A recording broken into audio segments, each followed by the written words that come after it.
Akauntan kabajamtoota daawwattoota Oromiyaa Miidiyaa Neetwoorkii oduu gaggabaaboo guyyaa kanaaf qabanne isinitti maansira sabaatiin. Waraanni Oromiyaa keessatti adeemsifamu waraana hammaataa ijaa fi gurra addunyaa jalaa dhokate ta'uun himame.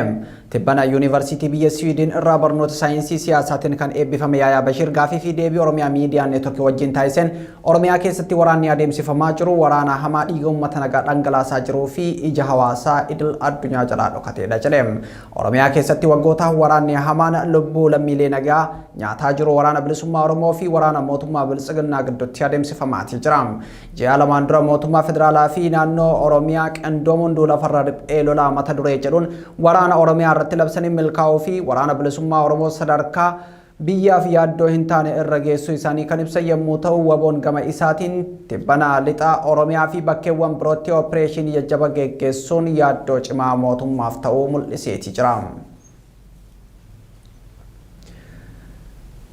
Waraanni bilisummaa Oromoo zoonii giddu galeessaa godina Shawaa Bahaa aanaalee Boosatii fi Fantaalleetti humnoota mootummaa irratti tarkaanfii fudhachuu maddeen waraanaa ibsan.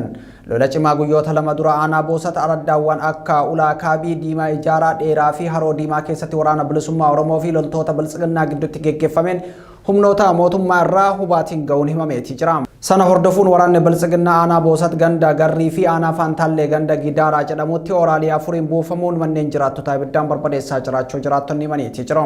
Gama biraatiin gogiinsaa fi hongee cimaa mudateen aanaa Fantaallee gandoota akka Haroo Qarsaa, Deebitii fi Haroo Hubaa irraa jiraattonni buqqaanii jiraachuun ifoomeeti jira.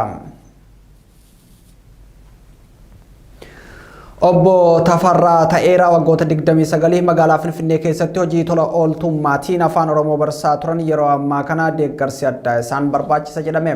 Maanguddoo ganna 71 kan ta'an Obbo Tafarraan magaalaa Finfinnee keessatti tajaajila ga'eessota afaan lammaffaa fi tokkoffaa barsiisuu jedhuun waggaa 29 afaan Oromoo barsiisaa akka turan waraqaan ragaalee isaan of harkaa qaban ni argisiisu.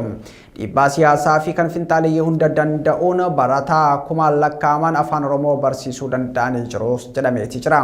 Mootummaa irraas ta'ee dhaabbilee tola ooltummaa irraa kafaltii homaatoo osoo hin argatin jaalalaa fi hawwii guddina afaan Oromoof qabaniin umrii isaanii walakkaa afaan Oromoo tolaan barsiisaa akka turan himu. Maanguddoon Oromoo kun bara dulluma isaaniitti hojii kana itti fufanii jiraachuu himanii yeroo ammaa kana sababa dullumaatiin yookaan maanguddummaatiin jireenyi itti cimoo dubbatu.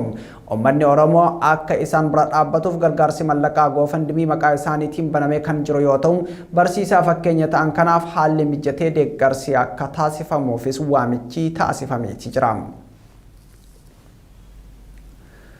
Oduu gara kaaba Itoophiyaatti argannetti yoo ceenu pirezidaantiin Tigraay Dr. Dabratsiyoon Gabra Mikaa'el Tigraay dhimma murtii uummataa fi daangaa Tigraay waraanaan duraan turetti deebisuun dhimma mariif dhiyeessituu miti jedhan.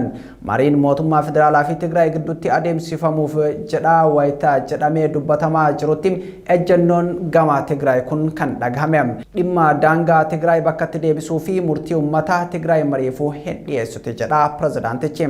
Kana malees Tigraay waa'ee humna ittisaa ishee haqaa lammiilee yakkii sanyii balleessoo irratti raawwatame akkasumas wantoota waraanaan mancaan deebisanii argachuun mariifuu hin dhiyeessitu gamaanumaa fudhatamuu kan qaban akka ta'e pirezidaantiin Tigraay Dr. Dabratsiyoon Gabra Mikaa'el ibsaniiti jiru. Oduun gaggabaaboo guyyaa kanaaf qabanne kana fakkaata turtii gaarii.